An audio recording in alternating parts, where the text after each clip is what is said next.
Do you want to make a difference in your city? That's the question I want to ask you. Okay, and so I'm going to give you a couple of options here. The first thing is, what do you want to do in your city? Is it, reducing crime, drug addiction, homelessness, business dysfunction?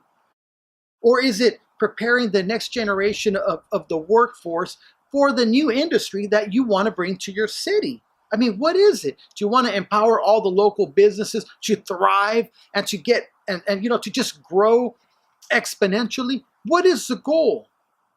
And did you know the reason that you're having the problems in the first place? You see, if you want your city to grow, you got to know what's holding it back from growing in the first place, right? Because here you are, you're trying to provide training. Let's train on this, on marketing. But that's not really where the problem is. So what is the problem? What is the problem you're facing, whether it's in your city or even at home? It's both the same problem. And guess what the answer is? The problem is that people run businesses. The problem is in the people. You know that. But more specifically is low self-esteem. Isn't that interesting? Low self-esteem. I'm going to read something to you. It says, Nathaniel Branden from the 6 Pillars of Self-Esteem wrote this. He said, apart from disturbances whose roots are biological, I cannot think of a single psychological problem, from anxiety to depression, to underachievement at work or at school, to fear of intimacy, happiness, or success, to alcohol or drug abuse, to spouse battering or child molestation, to codependency and sexual disorders, to passivity and chronic aimlessness, to suicide and crimes of violence, that is not traceable, at least in part, to the problem of a deficient self-esteem.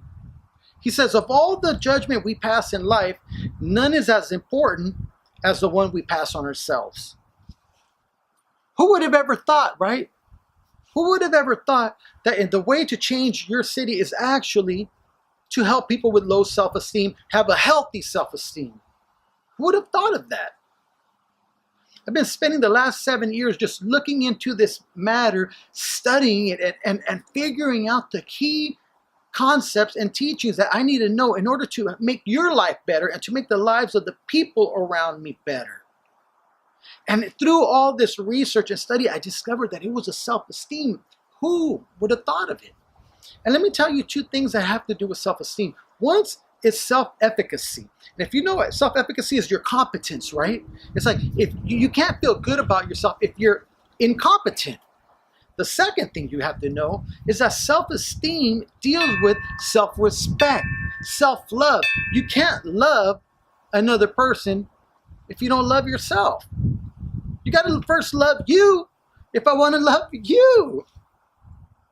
I mean, that's what this is all about. Self-esteem. When people don't love themselves, they'll never respect themselves. When people don't respect themselves, it's hard for another person to respect you. And if you don't, and people will treat you badly. If you're incompetent, it's hard to feel good about yourself because you don't feel that you can do anything. And that's why people go to suicide, drugs, depression, chronic aimlessness. I'm sorry to tell you almost that it's really that simple. It is. I mean, I know you're hoping that it's something much more difficult, but it's not. That's the first part of the problem. When you start to realize that self-esteem is really that important in the lives of people, it's going to change everything. It'll change their life. And what I have to tell you is that there are statistics that are showing that about 85% of the population have low self-esteem. That means that one in just about every single family is the only one that doesn't have low self-esteem. And now we're breeding it, and over the last 8 years, this has exponentially grown. That's why it actually, low self-esteem is trending with homelessness, drug addiction, and crime, and all these other sexual appetites, and on and on. Problems with integrity. And the main reason, and I'm going to show you, and I'm going to tell you why. Why has low self-esteem grown exponentially. And here's why. It is because people have started to follow social values. Social values, that's what it is. Guys, every few years social values changes. And you have also moral values, but moral values are timeless principles, universal principles that no matter what culture or what country in the world you go to, you always build trust and you always gain trust. Social values, on the other hand, not so much. You see, what are social values? Popularity, victimism, oppression, indulgence. You know, these are all things that if it feels good, do it. But guess what? When people do what feels good, they come to a moment in time when then they reflect and they realize that it's against their moral values for them to act upon every impulse. And so then you have a person who is fighting with self-awareness and social awareness, and they have all this dissonance in their mind that is lowering their self-esteem. Guys, it's really that simple. It is. And make sure that you're getting this. And I'm sorry that it's not as more difficult than it should. It doesn't require a brain surgeon to figure this out. I'm not a brain surgeon, guys. I'm just somebody who's dedicated to the commitment of my people. I want to see America. I want to see my communities. I have love for the people, guys. And I had to first love me so that I could love back, right?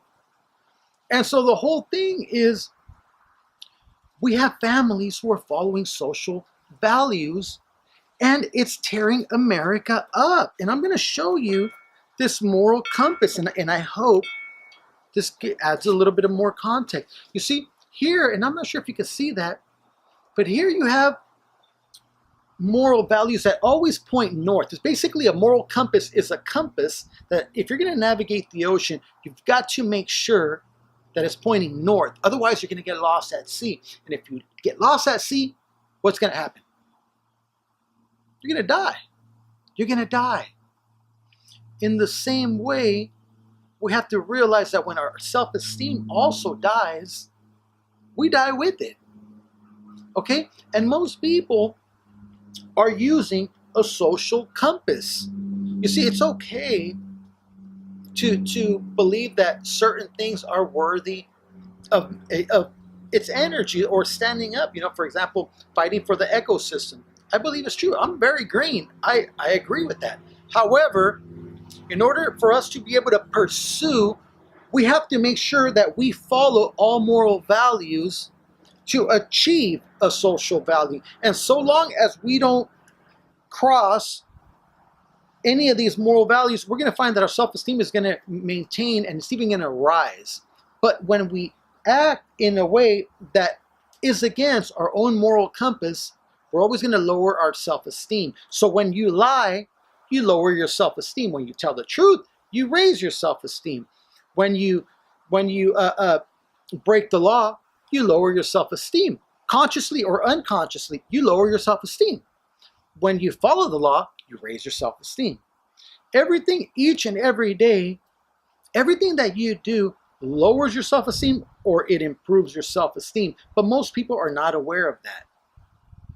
You see, moral values they're not about religion. So slow down. They're not about religion.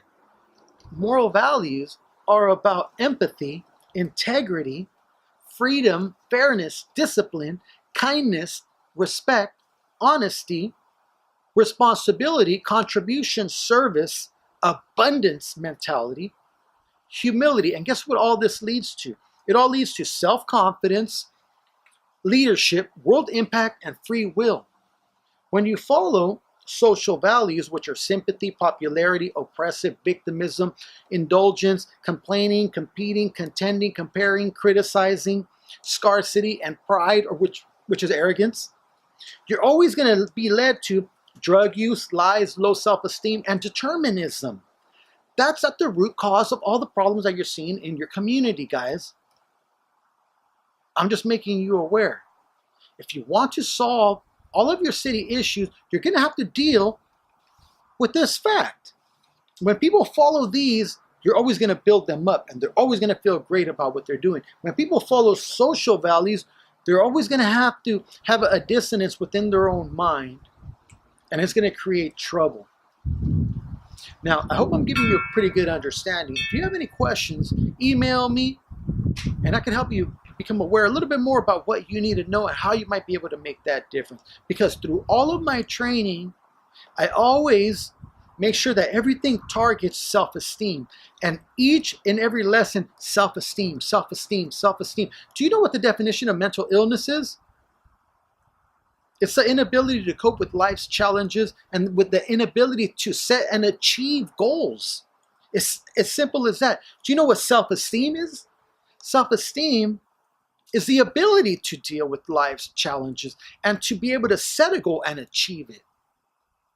So the very inverse of self-esteem is mental illness. Look up the World Health Organization. That's where I get all my research. Guys, I hope you're taking something from this. And if you have any questions, go ahead, reach out to me. I want to help you make a difference in your community. But it's up to you really to, one, have the desire to go after it. And two, give me a call, see what we can do together. Guys, everybody have a great day. Thank you so much.